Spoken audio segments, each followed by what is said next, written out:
हरे कृष्णा। चलिए आज की कहानी शुरू करते हैं। आज की कहानी का शीर्षक है केवट की राम भक्ति। प्रभु श्री राम जी के चरणों का महत्व जानने वाला केवट प्रभु श्री राम जी का भक्त भी था। केवट एक नाविक था। बाल मित्रों, नाविक अपनी नाव से लोगों को नदी पार करवाता है। प्रभु जब वनवास के लिए जा रहे थे तब उन्हें नदी पार करनी थी। उन्होंने अपने सखा केवट से उसकी नाव मांगी, परंतु केवट नाव लेकर ही नहीं आ रहा था। उसे पता था कि प्रभु श्री राम वनवास में आगे चले गए तो मुझे उनके चरणों के दर्शन फिर से कभी नहीं मिलेंगे। उसने कहा, मैंने आपको जान लिया है।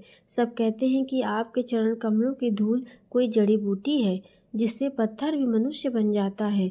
आपके चरणों को छूते ही अहिल्याबाई पत्थर की शिला से सुंदर स्त्री बन गई।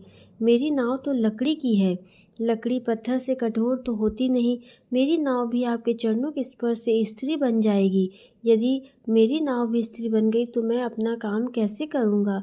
कमाने और खाने का मेरा माध्यम ही नहीं रहेगा। फिर मैं क्या करूँगा? इसी नाव से मेरे परिवार का पालन पोषण होता है।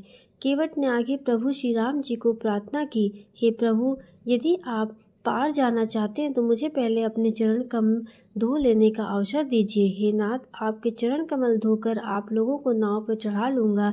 इसके लिए मैं आपसे कुछ उतराई नहीं चाहता। मैं सब सच सच कहता हूँ। भले ही लक्ष्मण जी मुझे तीर मारे, पर जब तक मैं आपके चरणों को धो नहीं लेता तब तक पार नहीं उतारूंगा। केवट के इतने प्रेम भरे शब्द सुनकर श्री राम जी उस पर प्रसन्न हो गए। उन्होंने केवट को अपने चरण धोने की अनुमति दे दी। केवट भगवान के चरण कमलों को जल से अभिषेक करता है, फिर वह चरणामृत पीता है।